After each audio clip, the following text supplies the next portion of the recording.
You always gotta block your sister in the shot. Like this. This way we're all in it now. Everyone can see everyone. So I got an email recently from someone named Erica Hilton, and they asked the following, and I wanted to present it because I'm sure more of you have the same question as you want to start traveling more with your dogs from seeing our videos, which is truly amazing, which is inspiring me because of the impact it's having on you. See this like cyclical experience? You're always blocking her. Get your butt out of her face and come lay with me. Good.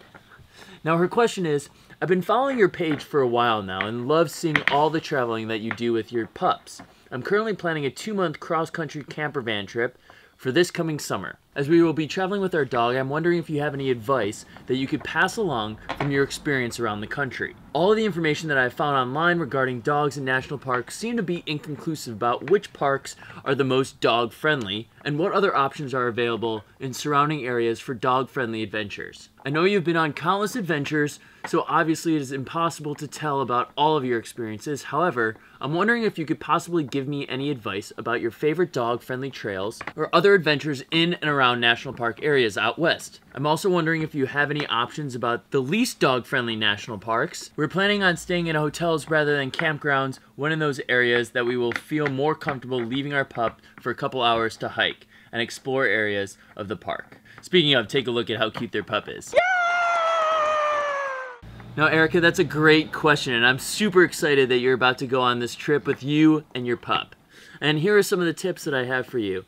There's some really good websites out there like gopetfriendly.com and also bringfido.com. Those are 2 dog-friendly websites that give a little bit more inside information about where you can bring your dogs and even hotels that benefit from dog-friendly locations. Now, with that being said, I would say Zion National Park isn't the most dog-friendly, and I would highly recommend doing Angel's Landing. I would say leave your pup in the hotel to go do that hike. And this is actually where the pups got in trouble. The pups have been in the room all day. Let's see what kind of damage they've created. Oh my god. You guys. No way. In addition, I'd say overall that the Utah National Parks aren't the most dog-friendly. Out of all of them, I'd say Canyonlands seem to be the most pet-friendly. There are trails in every national park that you can bring your dog on. It is posted on the NPS websites. On the NPS websites, for each national park, it does cover which trails are pet-friendly. With that being said, I would also say that national forests are significantly more pet-friendly than national parks. From my experiences, it seems that all of the trails in national parks, the dogs have to be on a leash, and if you happen to have a really well-behaved dogs, the national forests lead to more off-leash trails experiences. What did you say? Now, one of my favorite national parks was being up in the Grand Tetons, which seemed to be very pet-friendly. However, we didn't get to spend a ton of time there because it started to rain while we were on our first trail. We're on Grand Teton doing a hike. We were supposed to go to Phillips Lake.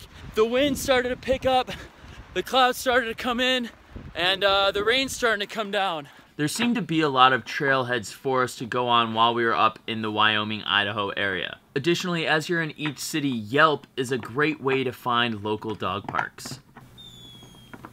There are a lot of options for pet-friendly accommodations, especially when it comes to hotels. Oftentimes there are fees. If your pet happens to be a service animal, those fees get waived. And lastly, here are 3 tips that I can provide if you do plan to do a road trip with your pup.